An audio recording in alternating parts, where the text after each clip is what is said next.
I am pleased to welcome to the stage now, Miss Priscilla Presley.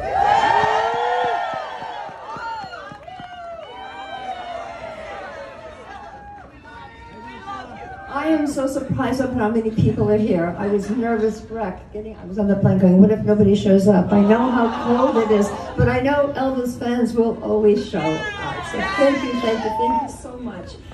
You know, it's a little bittersweet for me to be here in front of Graceland. It's 45 years since his passing, and I still can't believe it. I still think he's here. I still feel him here. I go in Graceland, I feel his spirit. It is the honest God truth. I know he's living there. He's there, trust me. So anyway, Elvis loved Graceland, you all know that. This is the first place he would come to after a movie, after the show, after the tours. He would come home. This was home. He had a very private life here, and when I look back and think, my gosh, how private we lived. This was our security. This was not only our home, it was for our friends as well. We had the guys in, very little women, and I was only the only one little woman. So it was me, the guys, and we had our routine. And I think all the time, we'd have our dinner, we'd sit at the table, talk and laugh, watch Johnny Carson, and then after the monologue, head straight to the theater. We had a pretty consistent life in that way. But as the years go, I think, gosh, Elvis was so very private. He came here to be home. He couldn't wait to be at Graceland. And now, the more I even come now, I see why. It's just a place of calmness and memories and friends, and we've lost quite a few of them, but they're still here. I was just with Dixie yesterday, Dixie Locke. I love her. And to see her, Pat West, to see her when I come in town, Patsy Gamble, this is double first cousin, I'm going to see her a little later, just to make sure we keep those tight bonds together. We have something wonderful to share. And I know, again, when we come here, we have the horses, we had the chickens, we had my dogs. It was our own world. It's where he completely let go. He didn't think of anything. He was here in the moment, loving every bit of it, and having his fans. His fans, to see him tease the fans. He'd come out, wave, and then pretend he'd go back in the house. He'd start to go out to the gate again. See all the fans are going, yelling to come in, he'd go. And then he'd go back and walk around to the fans. He loved to tease them. And that's he was, Elvis, yes, he was an image, but for you to get to know him as the person, as the man that he really was, a lot of fun. We have all his costumes, his automobiles, his motorcycles and everything there.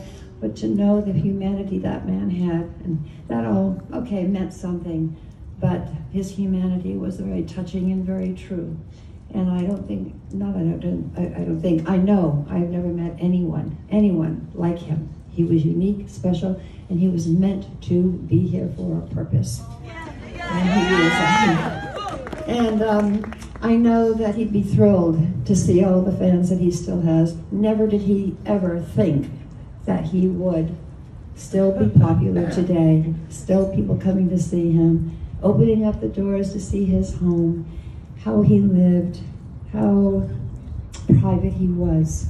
And for all of you to keep coming and coming back, all these children that are here, the younger ones and family members, I'm still in awe.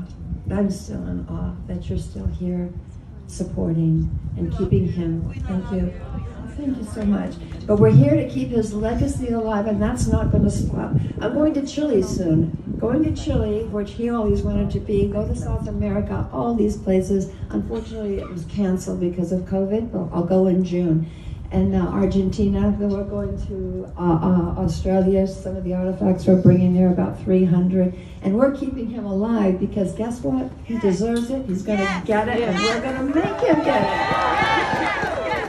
Thank you. everyone. Let's join the birthday cake and take a little slice and wish him many, many, many, many, many more years of being alive and being here with us. Thank you.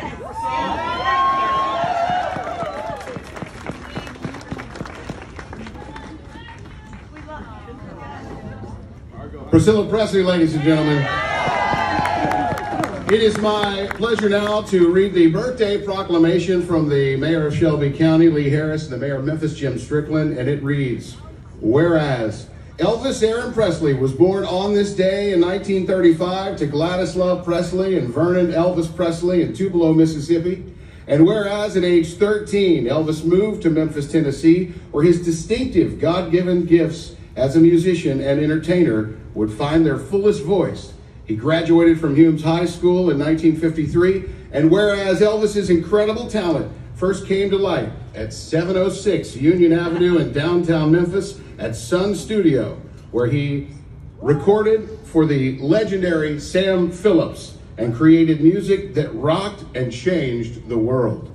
And whereas Elvis gave the world hundreds of unforgettable songs and dozens of timeless albums, including such classics as Heartbreak Hotel, Don't Be Cruel, Are You Lonesome Tonight, and Suspicious Minds. And whereas Elvis interrupted his career in 1958 to serve the United States Army, he was loved around the world, starred in more than 31 films, and made 3 television specials. And whereas Elvis's unparalleled style and artistry continues to thrill audiences, create fans, and inspire new generations of musicians around the world, and whereas no matter how far away his career took him, or how high his fame carried him, Elvis remained steadfastly devoted to Memphis, the city he loved, the city which inspired him, and the city he called home. Now, therefore, we, Jim Strickland, Mayor of the City of Memphis, and Lee Harris, Mayor of the County of Shelby, do hereby proclaim this 8th day of January 2022 as the day to celebrate the life, work, and 87th birthday of Elvis Aaron Presley. Happy birthday to you. Happy birthday.